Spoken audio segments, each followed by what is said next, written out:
The lawyer's letter sat on my truck dashboard for 3 days before I opened it.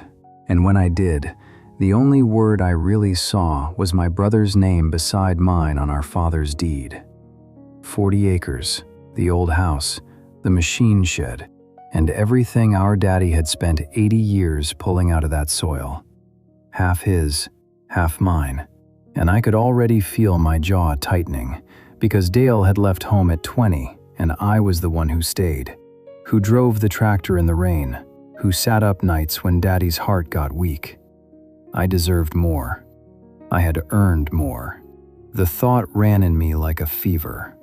So we met at the house to sort it out, and within an hour we were standing in the kitchen shouting over a man not 3 weeks in the ground. Dale wanted the back 40 where the creek runs. I wanted it too, said it was mine by right. We argued over the truck, the guns, the good rifle, even the long oak table Daddy built with his own hands, the one we ate every supper at as boys. I remember pointing my finger at my brother's chest and saying I'd see a lawyer before I'd see him get 1 more acre than me.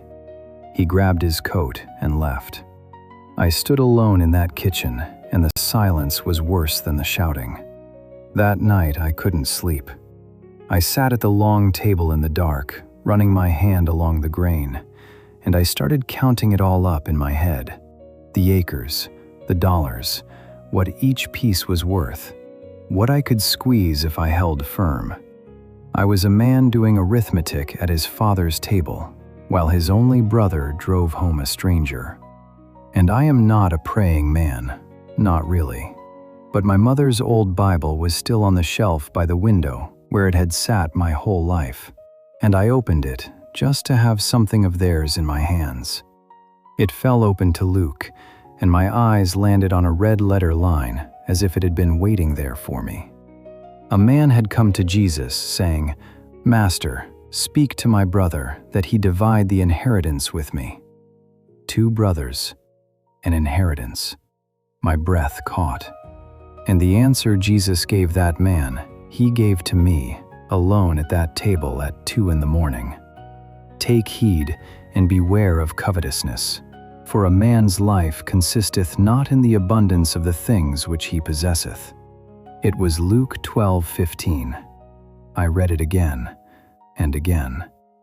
A man's life does not consist in the things he owns. I had been ready to trade my brother for a strip of creek bottom. I had been ready to hire a lawyer to win a table, this table, and lose the only person on earth who remembered our Father's voice the way I did. I had spent the day grasping at things our daddy could no longer hold, and not one of those things would ride with either of us when our turn came. Daddy didn't take a single acre with him. He left it all, the way every man does. I sat there a long while, and the fever broke. I saw it plain. I didn't want the back 40. I wanted to have been a good son and a good brother, and there was still time to be one of those. I called Dale at sunrise. He didn't pick up, so I drove the 40 minutes to his place and knocked on his door with my hat in my hands. When he opened it, I told him I was sorry, that he could have the creek, the truck, the guns, all of it, that none of it was worth what I'd said to him in our father's kitchen.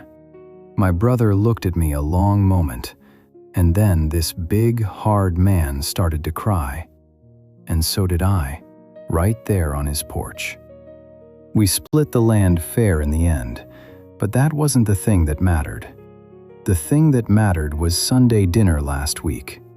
Dale and his wife and my grandkids, all of us crowded around that long oak table our daddy built, passing the potatoes, laughing too loud.